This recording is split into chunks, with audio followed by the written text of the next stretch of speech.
श्रम संस्कृति पार्टीकी समानुपातिक सांसद रूबी कुमारी ठाकुर उपसभामुख बन्ने भएकी छन्। राष्ट्रिय स्वतन्त्र पार्टीले समर्थन गर्ने घोषणा गरेसँगै ठाकुर संसदको यो गरिमामय ओहदामा पुग्ने निश्चित भएको हो।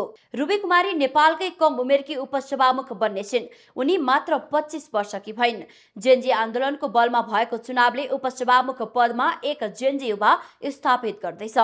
धनुषाको एउटा सामान्य परिवारमा जन्मिएकी रूबीको पृष्ठभूमि कुनै राजनीतिक विरासतसँग जोडिएको छैन। 4 बहिनी र 2 भाइको जिम्मेवारी बोकेकी रूबीका बुबा सोगराथ ठाकुर अहिले पनि वैदेशिक रोजगारीका लागि साउदी अरबमा पसिना बगाइरहेका छन् भने आमा रेणु गृहिणी हुन्। 2 बिघा जमिन अधियामा लिएर गरिएको खेती र बुबाले पठाउने रेमिटेन्सबाट चल्ने परिवारकी सदस्य रूबीले 2074 सालमा एसई उत्तीर्ण गरेपछि इन्जिनियरिङमा डिप्लोमा पूरा गरिन्। सांसद बन्नुअघिसम्म एक सामान्य जागिर गर्ने उनी चुनावी अभियानका क्रममा हर्क साम्पाङलाई भेटेपछि राजनीतिप्रति आकर्षित भएकी थिइन्।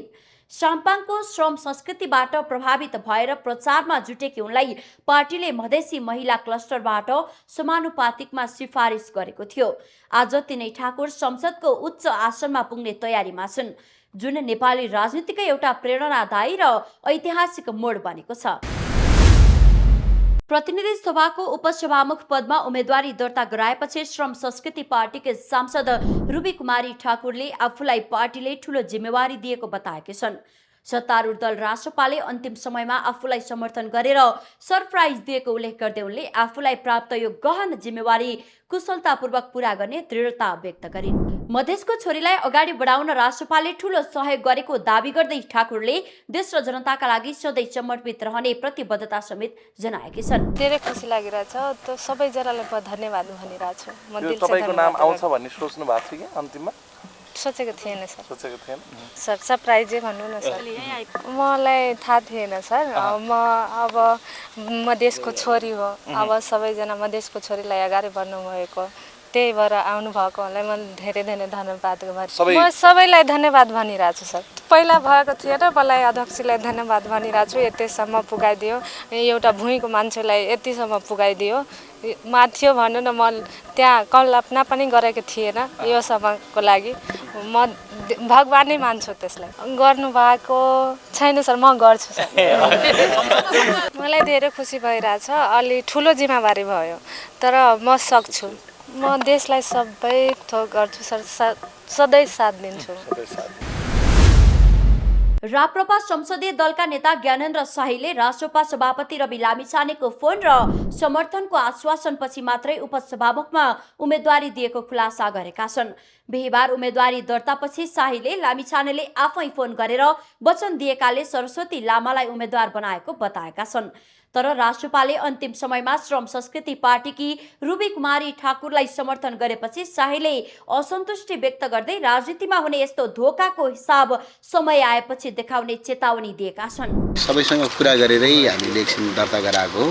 स्वयं राष्ट्रपति सभापति रवि लामिछानेज्यूले नै फोन गरेर दर्ता गराएको हो। अब हामीले दर्ता गराएका छौँ। अब भोलि अरू कुरा जे हुन्छ उहाँहरूले जे गर्नुहुन्छ, जसरी गर्नुहुन्छ गरौँ। राष्ट्रपासँगको छलफलमा चाहिँ के भएको थियो? फेरि उहाँहरूले त अर्कोतिर समर्थन गर्ने भन्नुभएको छ। उहाँहरूले त्यो राजनीति गर्नुहुन्छ भने गरौँ, यसमा मेरो केही आपत्ति छैन। मैले सत्य कुरा बोल्ने हो, यथार्थ कुरा बोल्ने हो। राष्ट्रसभाको सभापतिज्यूले स्वयं फोन गरेर हामीले उम्मेदवारी दर्ता गराएको, किनभने सबै प्रतिपक्ष एक भएपछि गरेको हो। अब राजनीतिकमा त्यो तलमाथि भइहाल्छ, त्यो भयो भने अब भोलि हामी देखाउँला के भयो। समावेशी सिद्धान्तका आधारमा जनजाति महिलालाई अघि सारेको दावी गर्दै उनले रासपाको कित्ता परिवर्तनले राजनीतिमा नयाँ तरङ्ग ल्याएको समेत बताएका छन्। नेपाली कम्युनिस्ट पार्टीका नेता एवं पूर्व सभामुख कृष्ण बहादुर महरा विरुद्ध भ्रष्टाचार मुद्दा दायर भएको छ। विद्युतीय चुरोट भेपमा लुकाएर सुन तस्करी गरेको आरोपमा अख्तियार दुरुपयोग अनुसन्धान आयोगले महरा विरुद्ध विशेष अदालतमा मुद्दा दर्ता गरेको हो। चिनिया तस्करसँग मिलेर विद्युतीय चुरोट खरिद गरी राज्यलाई क्षति पुर्याएको भन्दै अख्तियारले महरा र नेपाल सरकारका सहसचिव अरुण पोखरेल तथा महराका छोरा राहुल सहित 29 जनालाई प्रतिवादी बनाएर बिहीबार मुद्दा दायर चलाउने निर्णय गरेको हो। नेकपा एमालेका कार्यवाहक अध्यक्ष रामबहादुर थापा बादलले संसदमा दिएको अभिव्यक्तिका कारण आन्तरिक विवाद साम्य नभइरहेका बेला उपमहासचिव योगेश भट्टराईले व्यङ्ग्यात्मक शैलीमा कविता लेखेका छन्। कवितामा बादल, जबज र मदन शब्द समेत समेटेर उनले हेरेको हेरे भएको टिप्पणी गरेका छन्। पार्टी अध्यक्ष केपी शर्मा ओली पक्राउ परेपछि कार्यवाहक अध्यक्ष र संसदीय दलको नेता समेत चुनिएका बादलले 19 चैतको प्रतिनिधि सभा बैठकमा सम्बोधन गरेको विषय विवादित बनेको थियो। उनले निर्वाचन परिणामलाई लिएर सेना, कर्मचारी र अन्तर्राष्ट्रिय समुदायलाई पनि दोषारोपण गरेका थिए। साथै ऐतिहासिक जितका लागि राष्ट्रपालाई बधाई दिएका थिए। लगतै उपाध्यक्ष विष्णु पौडेलले बादलको अभिव्यक्ति पार्टीको स्थापित नीति र मान्यता विपरीत भएको बताएका थिए। भोलिपल्ट बसेको सचिवालय बैठकमा बादलको आलोचना समेत भएको थियो। यसैबीच एमाले नेता सुरेन्द्र पाण्डेले पनि बादलको अभिव्यक्तिप्रति आपत्ति जनाएका छन्। बादलले आफूले पार्टीको लाइन अनुसार नै बोलेको दावी गरेपछि नेता पाण्डेले माओवादी जनयुद्धको भाष्य एमालेको आधिकारिक हुन नसक्ने टिप्पणी गरेका हुन्। श्रम, रोजगार तथा सामाजिक सुरक्षा मन्त्री दीपक कुमार शाह पदमुक्त भएका छन्। प्रधानमन्त्री बालेन्द्र शाहले उनलाई बिहिबार पदमुक्त गरेका हुन्। प्रधानमन्त्री शाहले राष्ट्रिय स्वतन्त्र पार्टीको सिफारिस अनुसार मन्त्री शाहलाई पदमुक्त गर्ने निर्णय गरेका हुन्। राष्ट्रपा सभापति रवि लामिछानेले बिहिबार नै श्रम मन्त्री शाहले मन्त्री पदमा बहाल रहँदा पदीय मर्यादाको दुरुपयोग गरी श्रीमतीलाई लामो समयदेखि निष्क्रिय रहेको स्वास्थ्य बीमा बोर्डको सदस्यका रूपमा नियमित कार्यमा संलग्न गराएको भन्दै कारबाहीका लागि प्रधानमन्त्री समक्ष सिफारिस गरेका थिए। शाह यही चैत 13 गते मन्त्री नियुक्त भएका थिए। मन्त्री बनेको 14 दिनमै उनी पदमुक्त भएका हुन्। राष्ट्रपाले आफ्नो पार्टीको विधानको धारा 25 उपधारा 4 कले पार्टी सभापतिलाई पार्टीको आदर्श, सिद्धान्त र मर्यादामा आँच आउन नदिने जिम्मेवारी सुम्पेको उल्लेख गरेको छ।